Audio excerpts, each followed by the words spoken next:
Oh, that's hair. It is time to actually drop this sink. So I don't think that's supposed to be happening with your sink.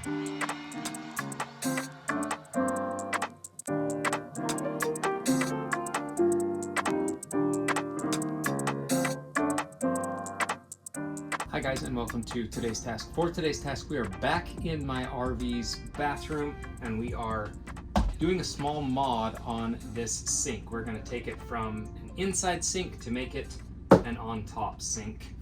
I'm going to show you how we're doing it. You can see how bad this sink really is. This kind of vinyl that's on top has detached. Water is, I'm assuming, clearly getting into there, and this is particle board underneath this, so that will swell up, and it actually has swollen up quite a bit in other areas. So it is time to actually drop this sink. First thing I'm going to do is remove this cupboard door because it's only going to be in the way and it's very vulnerable of these screws being ripped off. So we're going to undo it and get it out of the way so we don't break it later on.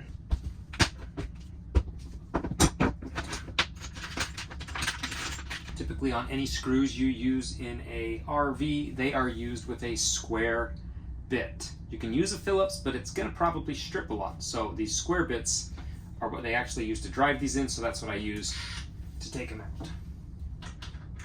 Let's do the bottom one first.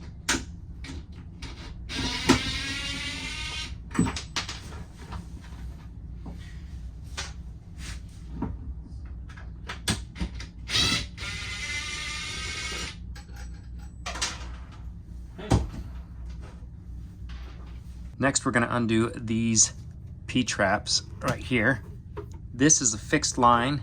I can actually drop some of it out if we want to, if it's in the way, but I think we should be okay because I can undo it from the sink.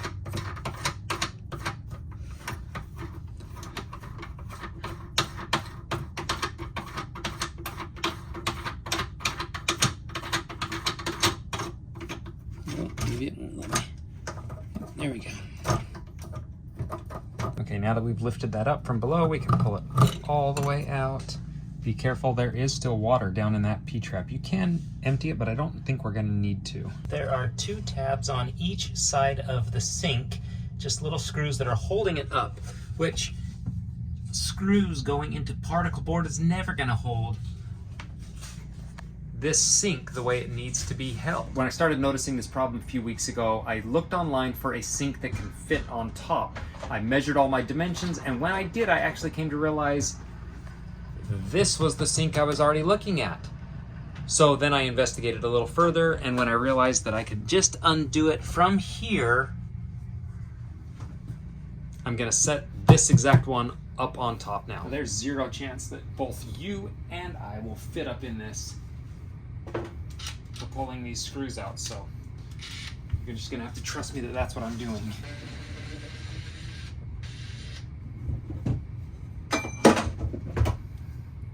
Okay, you're telling me that little bitty screw is meant to hold the weight of an entire sink?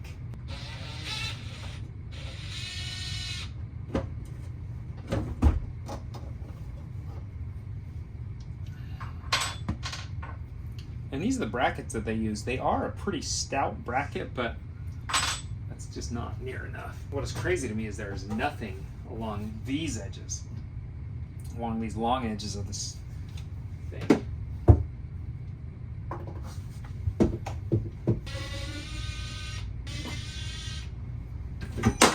So I don't think that's supposed to be happening with your sink. And I definitely like the under sink mount look because it does look nice, but structurally that just doesn't seem smart to me. And I did get a comment the other day that said, "You solidified me owning an RV. I don't want to repair things daily." I can't say that you won't see this many repairs in your RV. Some do, some don't. And it doesn't matter the brand, I've come to realize. If you have 6 people living in one RV for an extended period of time, you're going to have some problems and you're just going to have to fix them. But if you're a tinkerer like myself, you'll kind of enjoy them. I like it. I don't love it when it comes at an inconvenient time, but I've kind of held off on this until it was convenient so that I had the time to keep this sink clean and dry. Reattached to in the back. Oh.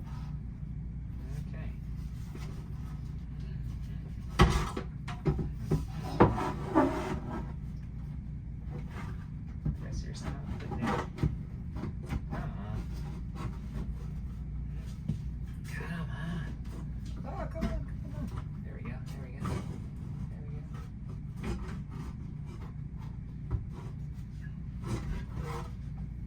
Now that we've pulled the sink out, we can actually set it in and see how it's going to line up.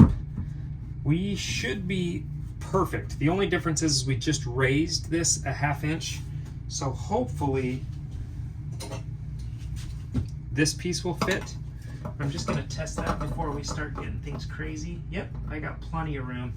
I actually have tons of room for this to fit. Dimensionally, this is the way to go. What I do want to do before we put it down is, one, clean all the area on top of this so that the sink is really clean and I don't have to handle it abruptly later on. And two, and more importantly, I really want to clean up this area, and I think I may even cut some of this back just so that it's open and getting air in case there's any residual water possibly in underneath this. I mean, this is just kind of what the RV world does, and it is what it is. I don't love it, but it is what it is. So we're just going to do a little prep work on that and a little cleanup on this. Now with our acetone, we are going to really clean up this sink. And I'm using acetone because it will clean this steel. This is stainless steel. It will clean it really, really well. It'll strip any gunk that's on there, and we want that as gone as possible. One, so that it's clean to begin with, and two, I don't want to have to try and buff out any of this stuff later on when it's in place. I really want it to just be for regular cleaning once it's in place.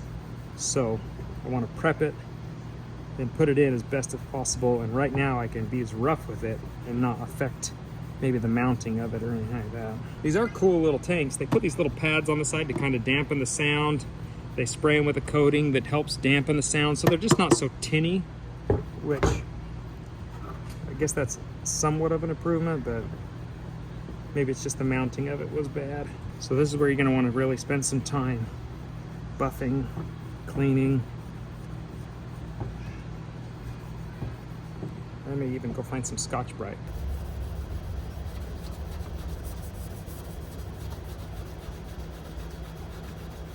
Now that I've got the top part cleaned, I really want to put kind of a small scratch in this bottom so that the glue or Lexel that I'm going to be using will bond the best. A good friend of mine used to work for NASA, and all they did was work with sticky bonding stuff.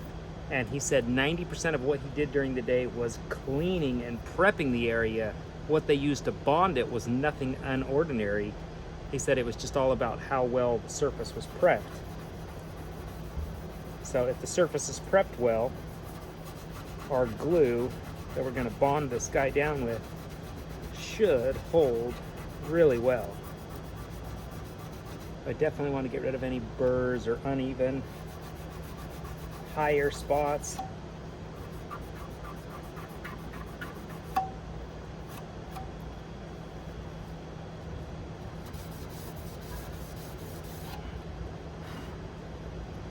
Okay.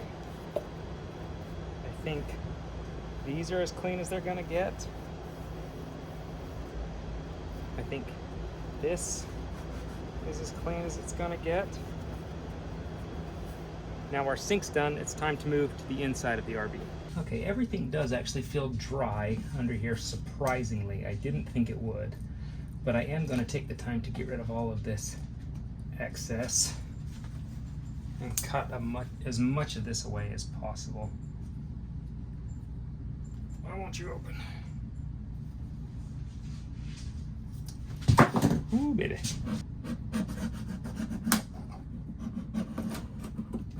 That's kind of not really bonded to the wood. I want to get rid of.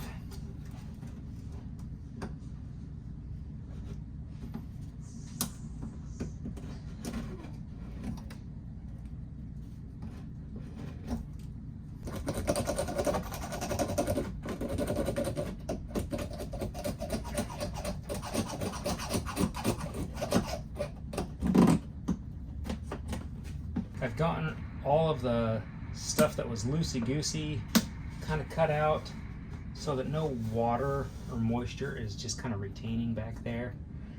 Airflow can still get into here from below, which is great. So I think we should be okay. What I do want to do now is just go over this. You can actually see right here. You can't tell, but this is all flat, but this is swollen right here. And it's because that particle board, if it gets wet at all, it swells. So we're gonna have a lip right there on the sink, and there's probably not much I can do about it. What we're trying to really do is just eliminate the potential of mold, because mold can easily sit in this lip here, but on top I think it will be less vulnerable. My next step is to wipe this down, make sure it's nice and dry, because the top is where we are bonding this to. We need to make sure it is very, very dry. And while that is still just finishing up drying,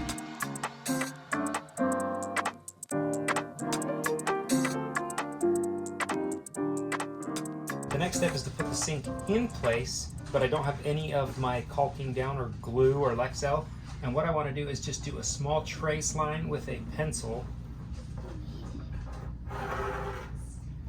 so I know exactly where I can Lexel, because I want to use as much as possible, but I also want to put it where it will work the best. With Lexel, I like Lexel for a few reasons. It will stick to everything, which makes it a little bit harder to clean up, but it does make an excellent bond. So that's why I went the extra step of checking my lines right now to make sure everything is good. And if you're an RVer, I recommend a tube of this in your arsenal at every time.